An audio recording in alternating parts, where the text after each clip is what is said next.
Hello students, कैसे हो आप सब। आज हम करने वाले हैं वेक्टर मल्टीप्लिकेशन का सेकंड पार्ट। फर्स्ट पार्ट हम कर चुके हैं जो था हमारा डॉट प्रोडक्ट या फिर स्केलर प्रोडक्ट। जिसने अभी वीडियो नहीं देखा है तो लिंक आपको डिस्क्रिप्शन में मिल जाएगा, जाके देख लीजिए।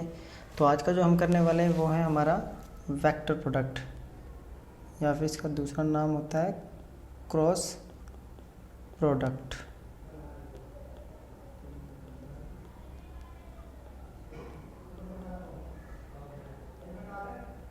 क्रॉस प्रोडक्ट या फिर वेक्टर प्रोडक्ट। अब क्रॉस प्रोडक्ट या वेक्टर प्रोडक्ट मैंने आपको इंट्रो दिया था, दोबारा समझा देता हूँ कि जब एक वेक्टर ए को हम क्रॉस मल्टीप्लाई करते हैं, हम सिंपली मल्टीप्लाई करते हैं हम वेक्टर वी के साथ, तो आंसर आता है हमारा सी वेक्टर। इट मीन्स जो आंसर है वो भी अगर हमारा वेक्टर फॉर्म में आ रहा है तो इस मल्टीप्लिकेशन को कहते हैं क्रॉस प्रोडक्ट या फिर वेक्टर प्रोडक्ट। क्लियर। तो इसका जनरली फॉर्मूला जो होता है वो होता है हमारा कि A multiply B equals to magnitude of A magnitude of vector B sine theta साथ साथ एन कैप। इसको जनरली हम ये भी लिख सकते हैं A B sine theta N के कैप। तो ए क्रॉस बी ये फॉर्मूला होता है हमारा, ये भी लिख सकते हैं इसको और ये भी लिख सकते हैं, मीनिंग वही है। अब आता है यहाँ पे ये एन कैप क्या है, एन कैप। तो एन कैप क्या है यहाँ पे, यूनिट वेक्टर। बिकॉज यहाँ पे वेक्टर तो आना चाहिए कुछ, तभी तो हमें डायरेक्शन का पता चलेगा। Unit vector which is perpendicular to both vector A and vector B. तो ये क्या कह रहा है, ये वेक्टर क्या है एन कैप। एन कैप हमारा एक यूनिट वेक्टर होगा जिसकी वैल्यू क्या होगी, 1 यूनिट होगी, सिंपल। ठीक है, यूनिट वेक्टर होगा जो कि हमारा वेक्टर ए और वेक्टर बी दोनों के परपेंडिकुलर होगा। ये इसका काम है, सिर्फ हमें यहाँ डायरेक्शन देना। कैसे, जरा समझ लेते हैं जरा इसका। ये है हमारा वेक्टर ए, दूसरा है हमारा वेक्टर बी। क्लियर। तो ये वेक्टर, इन दोनों के बीच का एंगल है सपोज थीटा। तो यूनिट वेक्टर क्या होगा हमारा, यूनिट वेक्टर हमारा क्या बताएगा, डायरेक्शन बताएगा। अब इसका फिजिकल मीनिंग अगर समझें तो जैसे हमने पहले वाले को क्या था डॉट प्रोडक्ट को सेम ऐसे करेंगे। यहाँ पे एक परपेंडिकुलर डाल लेते हैं हम, ये हो गया हमारा एक परपेंडिकुलर। ये एक परपेंडिकुलर हमने डाला यहाँ पे। तो बी को अगर मैं रिजॉल्व करता हूँ तो ये कंपोनेंट तो आ जाएगा बी कोस थीटा और ये हो जाएगा बी साइन थीटा। अब ये क्या बोल रहा है कि हमारे पास एक डायरेक्शन होनी चाहिए। तो डायरेक्शन के लिए हम बी कोस थीटा लेंगे, ये तो अलोंग बी वेक्टर हो जाएगा। तो यहाँ पे बी का कौन सा कंपोनेंट लेंगे, साइन थीटा वाला। तो साइन थीटा वाला कैसे होगा, तो सिंपली हो जाएगा ये कि ए क्रॉस बी इक्वल्स टू होगा वेक्टर ए और कंपोनेंट ऑफ वेक्टर बी। तो बी का कौन सा कंपोनेंट लेंगे यहाँ पे हम, बी साइन थीटा। ठीक है, अब आता है डायरेक्शन। अब डायरेक्शन कैसे निकालेंगे इसकी, तो direction unit vector N cap बताता है। वो डायरेक्शन वो होगी जो कि दोनों के परपेंडिकुलर। तो दोनों के परपेंडिकुलर या तो ये हो सकती है या फिर ये हो सकती है, इन दोनों में से। अब पता हम यहाँ पे निकालते हैं कि इनमें से ऊपर वाली डायरेक्शन होगी या नीचे वाली। तो डायरेक्शन का पता कैसे चलेगा, तो डायरेक्शन को निकालने के लिए हमारे पास मेथड होता है। उस मेथड को जो डायरेक्शन निकालने का मेथड यूज़ करते हैं वो होगा हमारा राइट हैंड थंब रूल। कुछ नहीं कहता, बहुत ईजी है right hand thumb rule. Suppose ये वेक्टर ए है, ये एक वेक्टर बी है, ठीक है। वेक्टर ए थीटा है एंगल, वेक्टर बी। अब आपको ए से बी की वैल्यू निकालनी है। तो आपको क्या करना है, अपना हाथ का कर्ल को ए वेक्टर की तरफ रखेंगे, फिंगर्स को पॉइंट करेंगे ए वेक्टर की तरफ। सपोज़ ये हमारा फिंगर इस डायरेक्शन में होंगे, फिंगर्स जब इसको लेके जाएंगे हम ए से बी की तरफ इस डायरेक्शन में, तो क्या होगा इस केस में ये बी की तरफ जाएगा। जब हाथ को इस तरफ रखेंगे तो हमारा डायरेक्शन किस तरफ शो करेगी, थंब की डायरेक्शन शो करेगी हमारी परपेंडिकुलर टू प्लेन और आउटसाइड को मैं यहाँ पे कैसे रिप्रेजेंट करूँगा, ऐसे। तो ये हो गया हमारा एन कैप डायरेक्शन। अब इसका अगर रिवर्स प्रोसेस ले लें, vector A, vector B, A vector, B vector, theta. अब बी को अगर हम ए की से लेके आएंगे तो यहाँ पे जो डायरेक्शन बनेगी, अब इस पर फिंगर हम किस तरफ करेंगे, फिंगर हम यहाँ रखेंगे, फिंगर्स। अब इसके कर्ल को नीचे की तरफ लेके आएंगे ऐसे, तो थंब की डायरेक्शन कहाँ करेगी, इनसाइड द पेपर, और इनसाइड द पेपर को हम रिप्रेजेंट कर देंगे ये। तो इट मीन्स ये होगी एन की डायरेक्शन। तो ये एन की डायरेक्शन कैसी होगी इस बार, नेगेटिव डायरेक्शन। तो उस केस में हो जाएगी पॉजिटिव और इस केस में होगी हमारी नेगेटिव डायरेक्शन। दूसरा मेथड जो होता है इस डायरेक्शन फाइंड करने का, वो होता है हमारा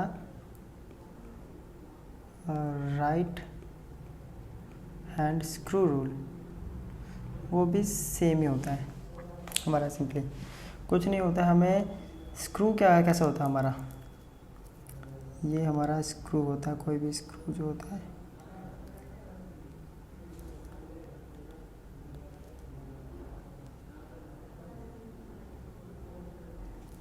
ये हमारा स्क्रू होता है ऐसे। सिंपली बहुत इजी है, इसको कुछ नहीं करना। स्क्रू मान लो ये स्क्रू की डायरेक्शन हमारी जिस डायरेक्शन में रोटेट कर रहा है, इट मीन्स एक वेक्टर उस डायरेक्शन में दूसरे वेक्टर की तरफ जा रहा है। तो ये जिस तरफ जाएगा, इट मीन्स इन साइड जाके फिक्स होगा या बाहर की तरफ निकलेगा, वो डायरेक्शन रिप्रेजेंट करेगी हमारी उन दोनों के प्रोडक्ट की डायरेक्शन। तो ये होता है हमारा सिंपली स्क्रू रूल। क्लियर। तो स्क्रू रूल अगर नहीं होता तो इसे हम स्किप कर सकते हैं, क्योंकि हमारा राइट हैंड थंब रूल ज़्यादा इजी है, क्योंकि हमारे पास ऑलवेज अवेलेबल रहता है। हमारे पास स्क्रू ऑलवेज अवेलेबल नहीं है, उसको सिर्फ हमें इमेजिन करके मानना पड़ता है। तो चलिए, अब ये तो हो गया हमारा। अब हम करते हैं इसकी कुछ वैल्यूज़ निकालेंगे कुछ। चलिए हम इस पर कुछ वैल्यूज़ निकाल लेते हैं आई जे के टर्म्स में। ठीक है, तो कैसे करेंगे हम करते हैं पहले सेम जैसा हमने डॉट प्रोडक्ट में क्या था, 3 एक्सिस ले लिया हमने, एक्स वाई और Z axis, X axis, Y axis और जेड एक्सिस। इसका यूनिट वेक्टर हो गया आई कैप, इसका यूनिट वेक्टर हो गया जे कैप और इसका यूनिट वेक्टर हो गया के कैप। ठीक है, अब क्या करना है हमें, अब हमें पहले देखना है कि अगर दो वेक्टर हमारे पैरेलल हों, इट मीन्स आई और आई क्रॉस आई क्या आएगा। तो आई क्रॉस आई क्या होगा, मैग्नीट्यूड ऑफ आई और साइन थीटा और एन कैप। क्लियर।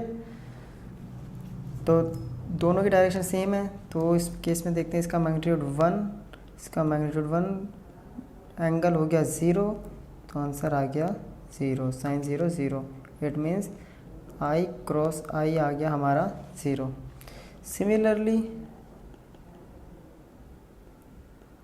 जो जे क्रॉस जे होगा वो भी आएगा 0, और के क्रॉस के होगा वो भी आएगा 0। तो इसको लिख लेते हैं हम, ये बात हमें याद रहनी चाहिए यार, इससे हमारे क्वेश्चन करने में टाइम सेव करता है हमें। बिकॉज अब हमें क्या करना है, सेम यूनिट वेक्टर्स के कंपोनेंट को मल्टीप्लाई ही नहीं करना है, क्रॉस प्रोडक्ट ही नहीं करना है, बिकॉज उनका आंसर तो आ जाएगा 0। क्लियर। अब हम क्या करते हैं, अब हम दूसरा केस लेते हैं। अगर आई क्रॉस जे है, तो आई क्रॉस जे है। अब सबसे पहले इसमें हम मैग्नीट्यूड हमें पता है, एंगल देख लेते हैं। आई जे की तरफ जा रहा है, एंगल है 90। अब जब आई जे से क्रॉस करेगा राइट हैंड थंब रूल के अकॉर्डिंग, डायरेक्शन क्या होगी हमारी के डायरेक्शन में।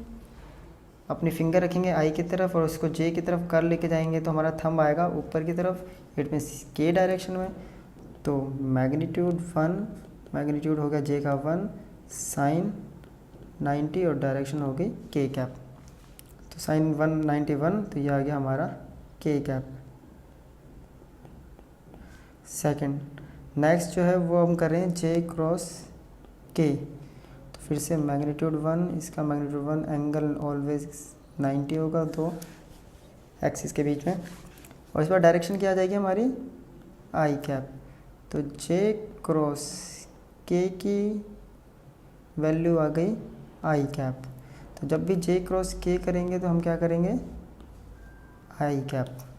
तीसरा के क्रॉस आई, फिर से मैग्नीट्यूड अगेन 1, इसका 1 sign 90।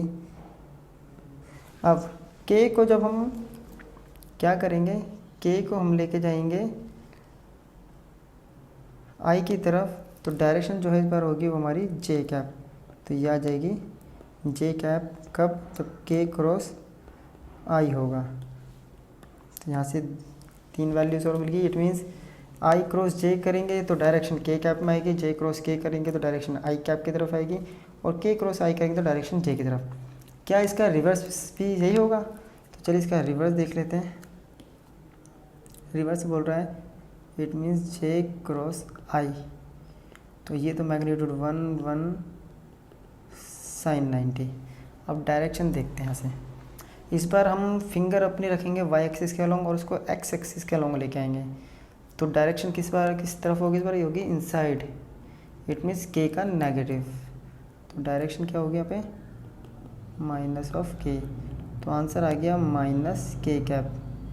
J cross I equals to minus K cap. ऐसे ही आपका होगा दूसरा, K cross J equals to आएगा answer minus I cap.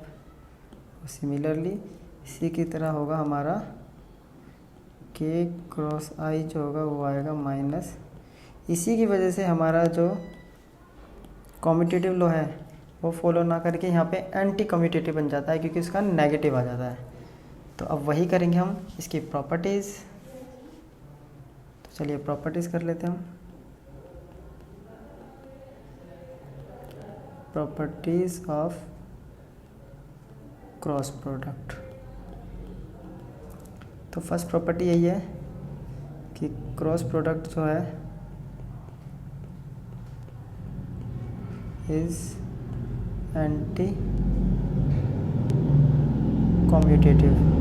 Anti commutative means जो ए क्रॉस बी आएगा वो बी क्रॉस ए होगा बट उसका नेगेटिव। ये जस्ट अभी प्रूफ किया हमने।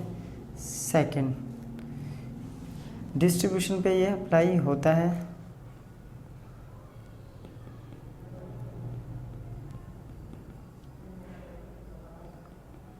इज डिस्ट्रीब्यूटिव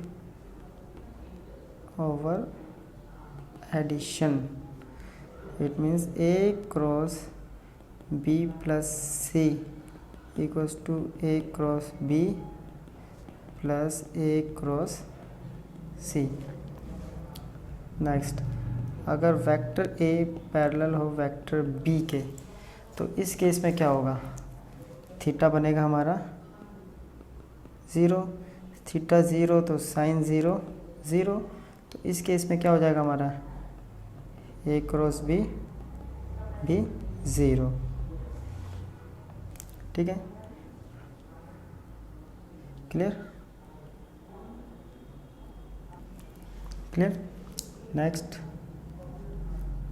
कि vector A is anti parallel to vector B. It means opposite भी कह सकते हैं इसको, ऑपोजिट इन डायरेक्शन, ये भी बोल सकते हैं इसको। तो इस केस में जो थीटा होगा वो क्या होगा 180 और साइन 180 होता है हमारा 0। तो दोनों ही केसेस में अगर वेक्टर पैरेलल हो या एंटी पैरेलल तो वेक्टर जो प्रोडक्ट आएगा वो हमारा कितना आएगा, वो हमेशा 0 होगा। फिफ्थ, अगर वेक्टर ए परपेंडिकुलर है वेक्टर बी का, तो थीटा आ गया 90 और साइन 90 होता है हमारा 1। तो ए क्रॉस बी कितना आएगा हमारा, ए क्रॉस बी इक्वल्स टू आएगा हमारा ए बी। क्लियर? तो ए क्रॉस बी हमारा इक्वल्स टू आएगा ए बी। क्लियर? अब हम इसमें कुछ चीज़ें सीखते हैं। पहले इसको करने से पहले इसमें हमें क्या करना है, जब भी हम करेंगे ये A cross B equals to A B sine theta N cap. अब आएगा कि ए क्रॉस बी कैसे निकलेगा अगर कभी हमें साइन थीटा निकालना हो गया, ठीक है। ए बी हमें निकालना सीख लिया डॉट प्रोडक्ट में, मैग्नीट्यूड कैसे निकलता है। अब एन कैप के लिए क्या करना है ये भी हमें देखना है। तो सबसे पहले ए क्रॉस बी कैसे निकलेगा, ए क्रॉस बी, ठीक है। इसको निकालते हैं हम बाय यूजिंग डिटर्मिनेंट्स मेथड्स। हम 12th क्लास में मैथ्स में पढ़ते हैं डिटर्मिनेंट्स, तो डिटर्मिनेंट्स के मेथड से हम करेंगे। यहाँ पे क्या होगा, तो इसको निकालने का प्रोसेस क्या होगा। तो सबसे पहले इसके लिए हमें दो वेक्टर्स लेट करने पड़ेंगे, तो दो वेक्टर लेट कर लेते हैं।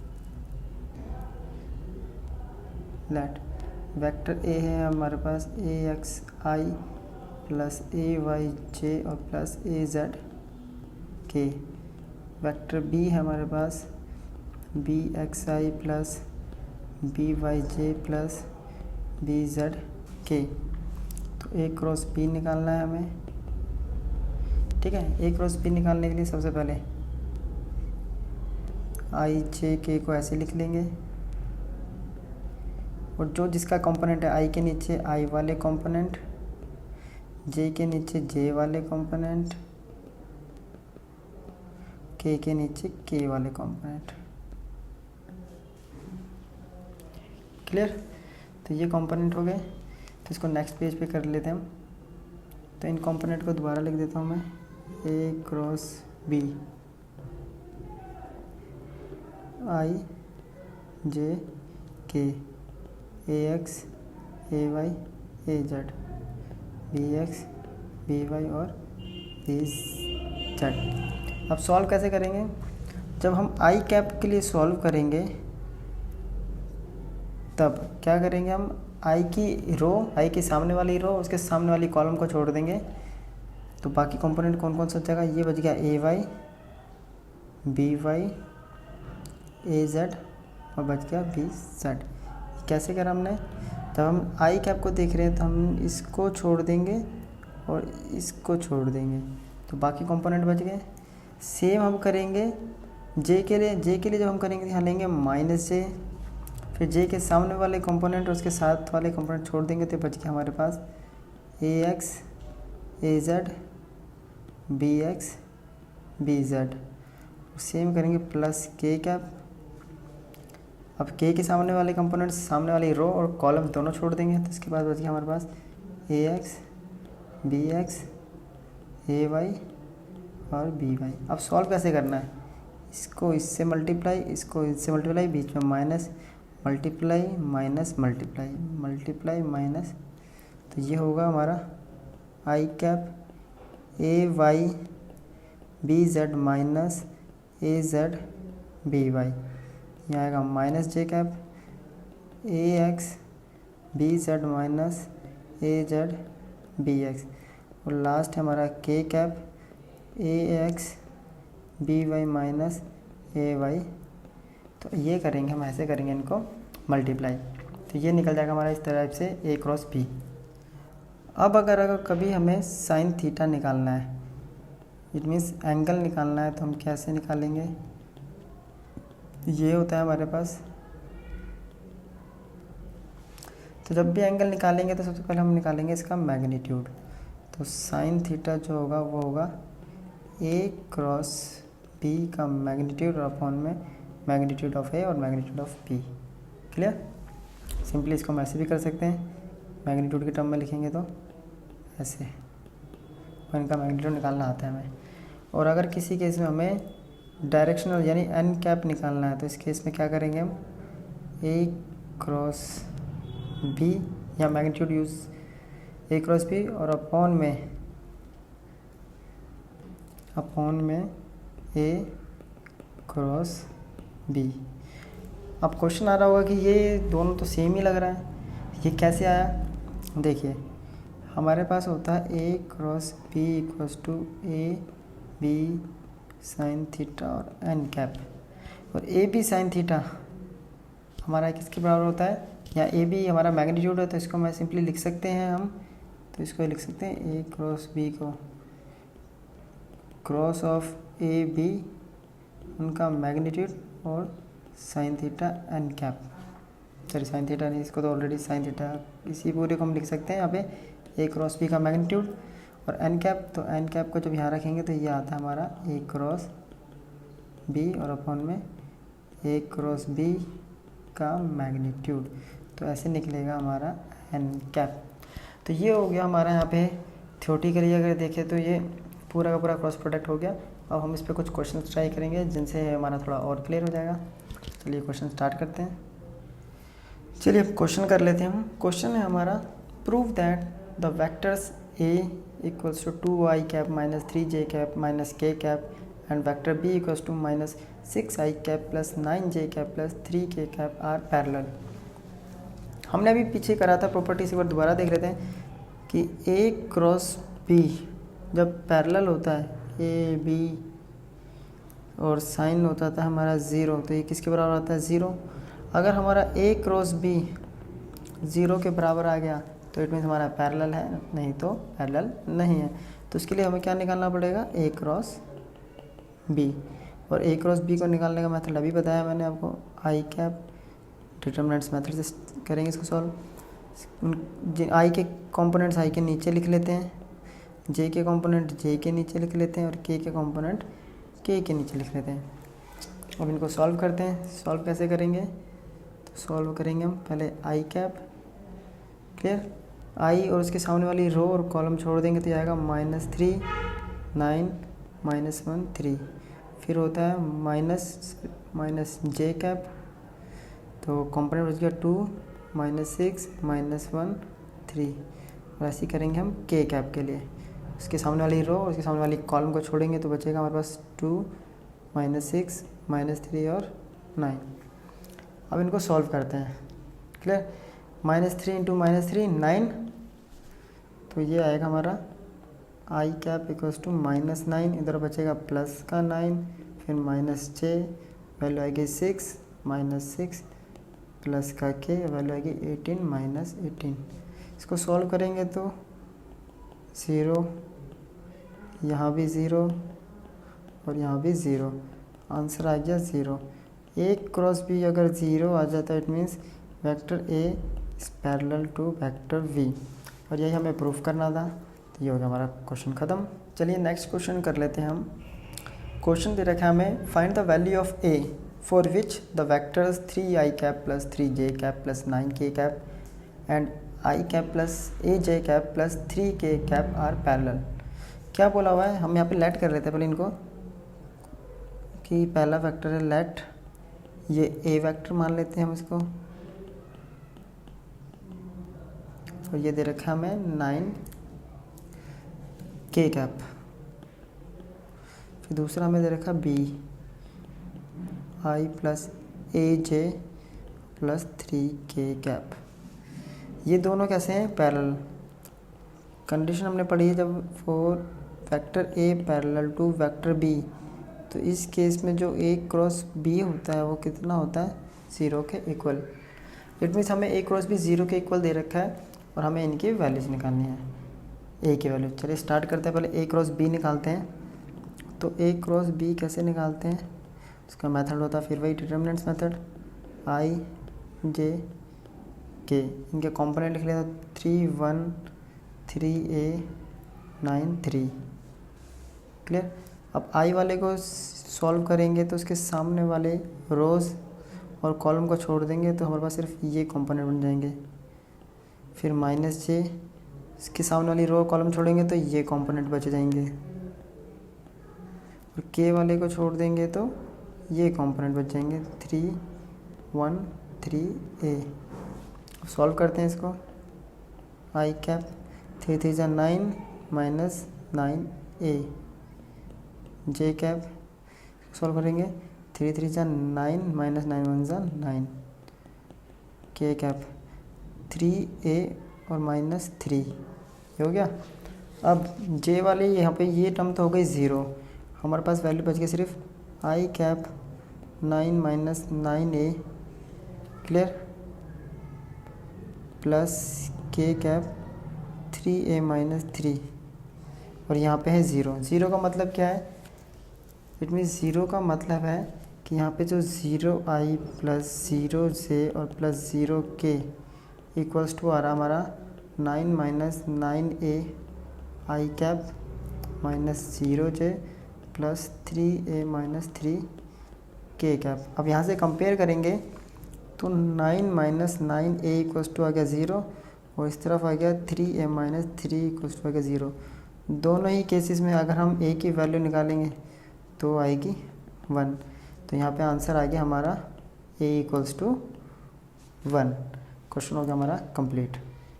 नेक्स्ट क्वेश्चन है हमारा determine a unit vector perpendicular to both vector a and vector b। यहाँ हमें दो वेक्टर दे रखे हैं, वेक्टर a और वेक्टर b। तो हमें एक यूनिट वेक्टर निकालना है जो इन दोनों के परपेंडिकुलर हो। अब हमने पढ़ा है कि a cross b equals to होता है a b साइन थीटा और n कैप, और इसको हम ये भी लिख सकते हैं a क्रॉस b का मैग्नीट्यूड और n कैप। यहाँ से हमें निकालना है n कैप इक्वल्स टू होता है a क्रॉस b और अपन में a क्रॉस b का मैग्नीट्यूड।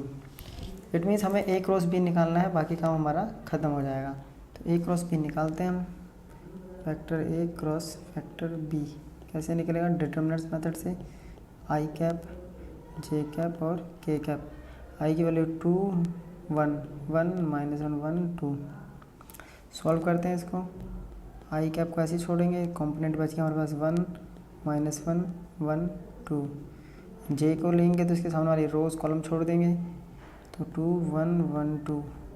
और अगर k को लेंगे तो उसके सामने वाली रोज और कॉलम को छोड़ देंगे। सॉल्व करेंगे तो वैल्यू आएगी हमारे पास 2 1 1 1 minus minus plus minus 4 minus 1 plus के माइनस 2 माइनस 1। वैल्यू आ गई 3i माइनस 3j और माइनस 3k। ये तो आ गया वे हमारे पास a क्रॉस b।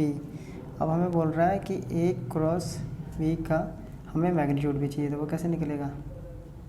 हम तो सबकी वैल्यू करेंगे 3 square plus minus 3 square plus minus 3 square. यह आ गया हमारा 9 प्लस 9 प्लस 9 क्या कितना गया 27 रूट। इसको हम लिख सकते हैं 3 रूट 3। तो दोनों वैल्यूज निकल गई। अब निकालता हूँ यहाँ पे n cap. a cross b upon में a क्रॉस b का मैग्नीट्यूड। a क्रॉस b आया हमारे पास 3i minus 3j minus 3k। यह आ रहा होगा 3 रूट 3। ये सब तीन कॉमन लेंगे हम, कट जाएगा। तो यहाँ बच गया i cap minus j cap minus k cap upon में 3 रूट कैंसिल। तो n जो यूनिट वेक्टर है वो आएगा हमारा 1 upon root 3 i cap minus j cap minus k cap. तो ये आ जाएगा हमारा फाइनल आंसर। ये क्वेश्चन हुआ कंप्लीट। इसकी वीडियो हम यहीं ख़त्म करते हैं। नेक्स्ट क्लास में हम नेक्स्ट जो वीडियो आएगी इससे आगे का टॉपिक्स करेंगे। तब तक के लिए गुड बाय।